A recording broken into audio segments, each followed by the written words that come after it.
こんにちは。ハロー、サワディーカ、アニョハセヨ、ニーハオ、ワイです。今回は前回に引き続き、北海道の利尻島、礼文島、宗谷の旅行の続きです。札幌はここです。北海道では一番大きい町で、私はここに住んでいます。で、利尻島、礼文島がどこにあるのかと言いますと、この赤いピンがついているこの島です。札幌よりロシアのユジノサハリンスクの方が近い北の方にあります。丸いのが利尻島、細長いのが礼文島です。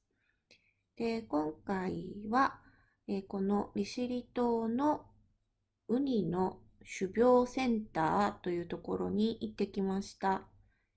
利尻島ではウニの赤ちゃんをこの施設で、育てて海に戻して海で、育てて、漁をする取り組みが行われています。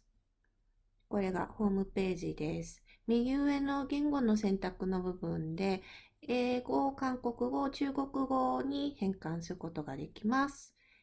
それではビデオの方、どうぞ。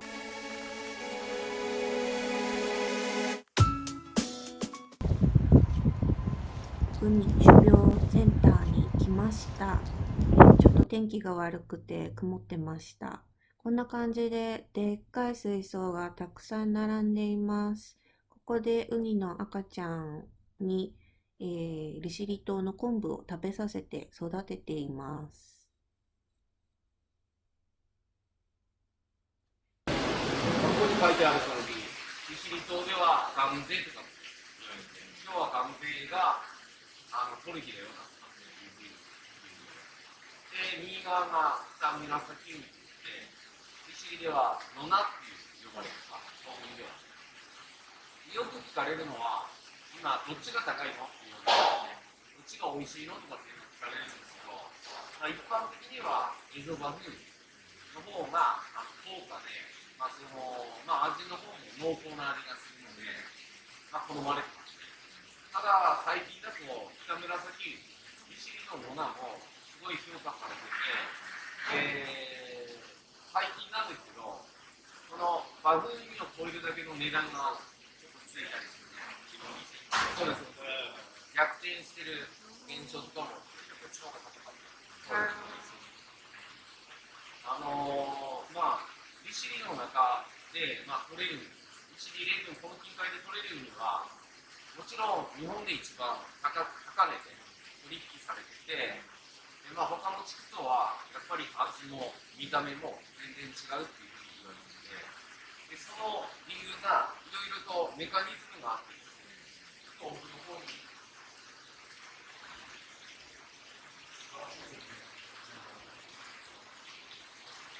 これ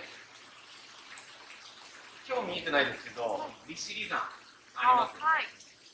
これで利尻山に雨とか雪が来て、その水がね、実はこう海底に潜り込みながら、この海底湧水となってここで吹き出すわけなんですけど、この降ってからこの海底に吹き出すまでに約30年間かかるって言われてて、その30年の間に、その浸透した土の中のその腐葉土だとか、そういうミネラル含んだ水に変わって、ただの雨とかじゃなくてですね、ミネラル含んだ水に変わるので、そのミネラルがここで吹き出すわけですよ。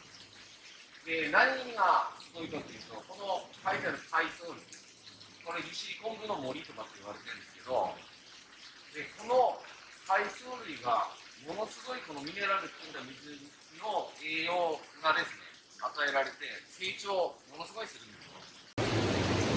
海これ取るまでにこの中を見ると今2年後に取ってますよね、はい、実際の人工ウニっていうのはだいたい取るまでに4年かかるんですよ。じゃあ1年短くできてるそうなんですよ。そうですね。でここのウニセンターでは、餌ですね、はい、餌をたくさん集中的に与えて、普通まあ人間も同じですけど、要はミルクたくさん飲んだ子っていうのはいるんですけど、これで探して、これエゾバフンニですね。これがバフンニ。こう乗っていくと、こう反則って言われる糸状のもの出てくるの分かります？あ、すごい。これがウニ動くときにはこの糸状のね管足って言われるものを伸ばしながら先端が吸盤になってるんですよ。で今自分の手も今吸盤でこう吸い付かれてますけど、根の部分になってこれが岩にこうやってペタッとついて成長してるんですけど、でよく見るとなんかこう穴開いてるとこありますよね。そうですそうです。これが食べた後で、そうやって取られるナマコっていうのはものすごいこの突起、イボが特徴なんですけれども、他のところこんなイボ立ちっていうのは良くないんですけど、まあこれがそうですね。今ナマコはものすごい高いです。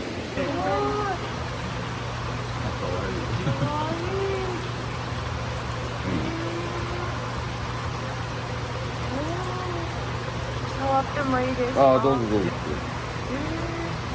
そんな硬くないですね。そう。あ、可愛いでしょ。かわいいです。すいません。ありがとうございます。あ、すごい。大丈夫です。いや、お食事シーン初めて見ました。そうですよね。は本気で動くとこんな感じですよ。急いで逃げるというか。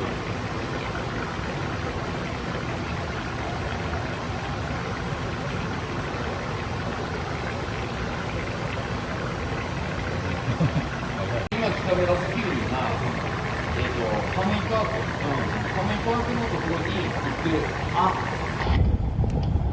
く。カムイパークというウニ漁の体験ができるところへ移動してきました。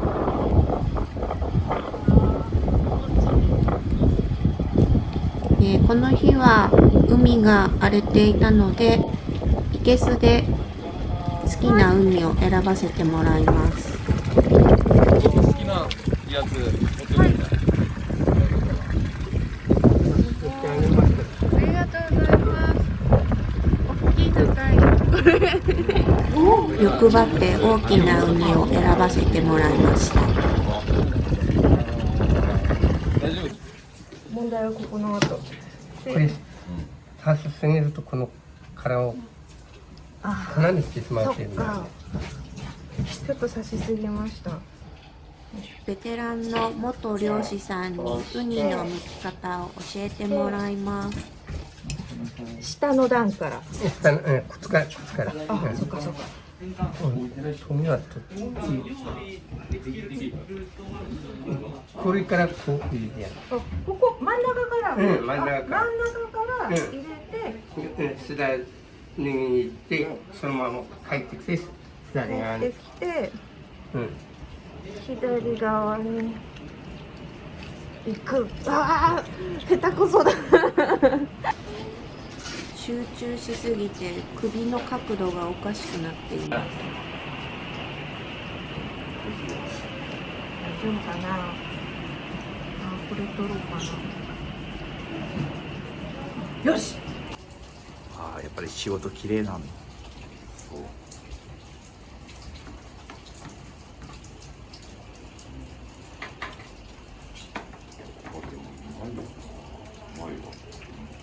ね。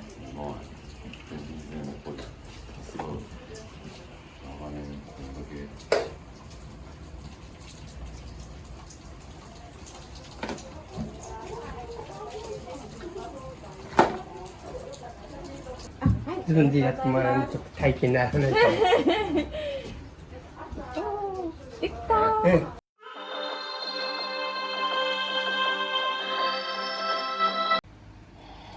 ミシュランに掲載されたラーメンミラクさんにご飯を食べに来ました。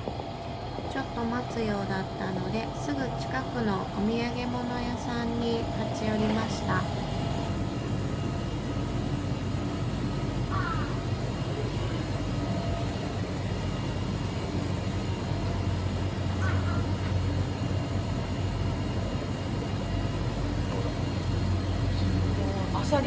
でかいです。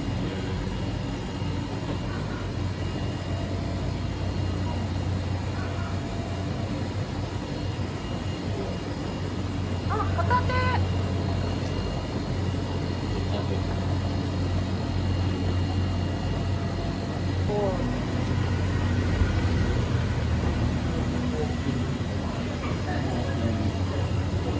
大きいし安いと思います。これ札幌でも500円すると思う、1枚。はい、あ、やっちゃった。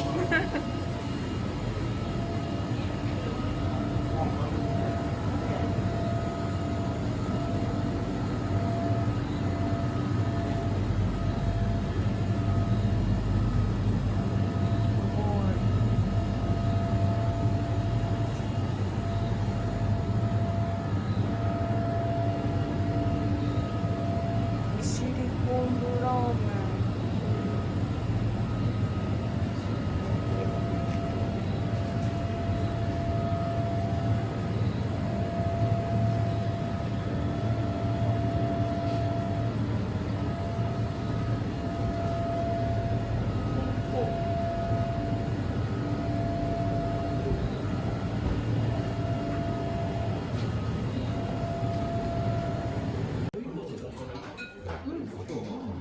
順番が来たのでラーメンミラクさんに入ります。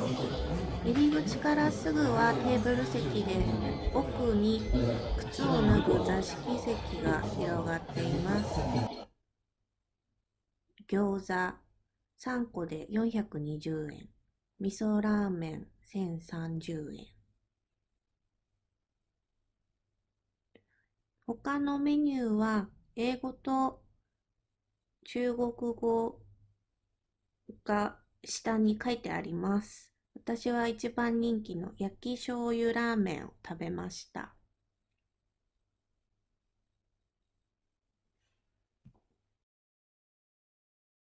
いただきます。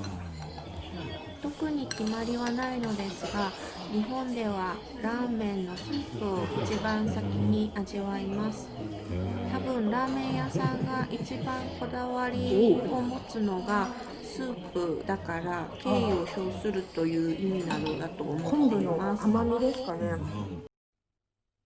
スープは昆布の甘みがあってとってもコクがあるスープで、麺はかん水が入った中細の縮れ麺です。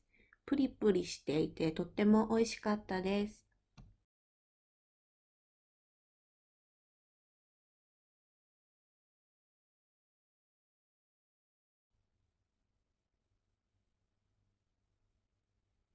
チャーシューもそれ自体がしょっぱすぎず、ラーメン全体ととても味が合っていました。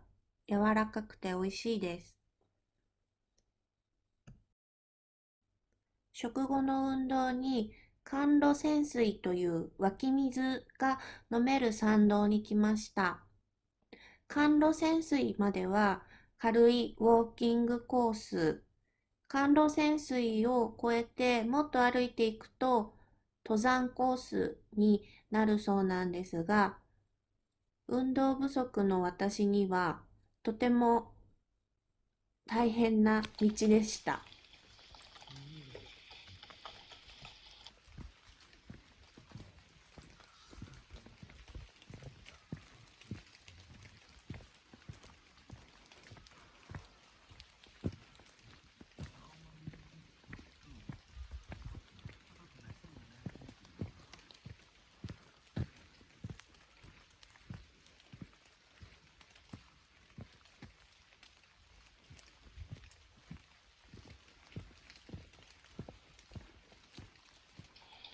北海道の山には針葉樹と落葉樹が混ざって生えています。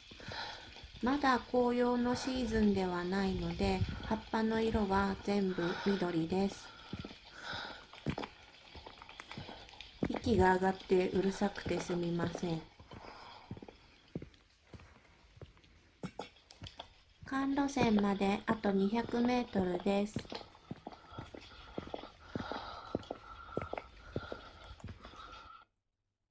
このまま登れば利尻山の山頂まで行けるそうです。私には無理そうです。滑りやすいので足元に注意してください。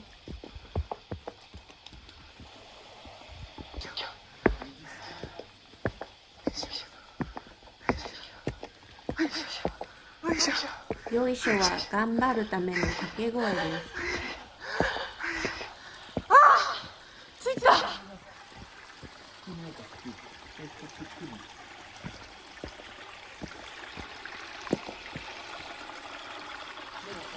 到着しました。この小さい湧き水から直接水を飲めます。白い恋人の丘に来ました。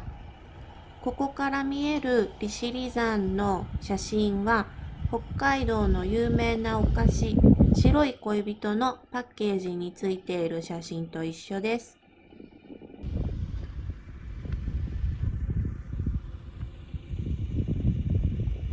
残念ながら私たちは利尻山の山頂に雲がかかっていない状態を見ることができませんでした。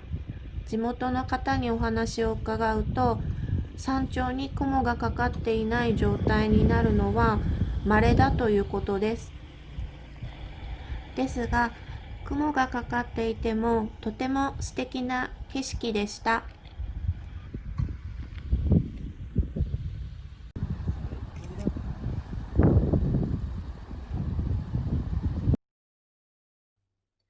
晩ご飯を食べにまたまた居酒屋かもめさんに来ました。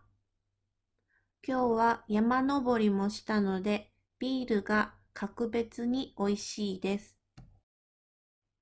まず生牡蠣と中トロとウニ刺しを食べます。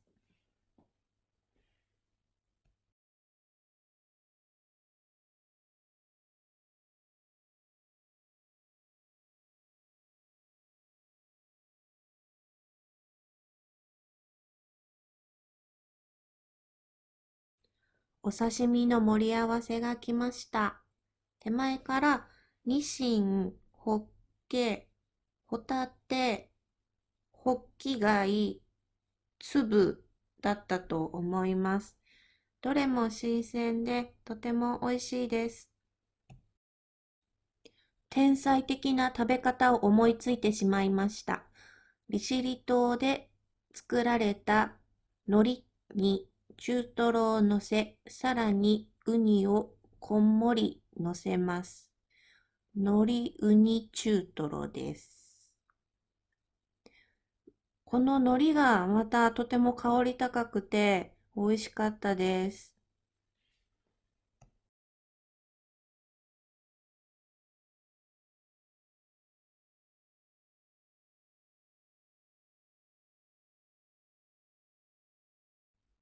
海苔ウニ中トロが美味しすぎてリピートです。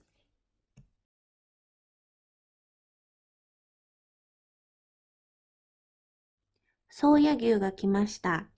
日本の他の和牛に比べると赤身の味が濃くて、肉好きにはとっても美味しかったです。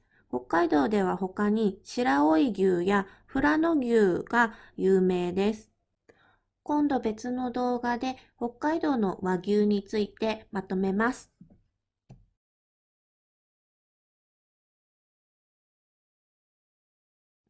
メカブの雑炊が来ました。お出汁はもちろん利尻昆布で出しているので、2つの海藻の旨味が出ていて、とっても美味しかったです。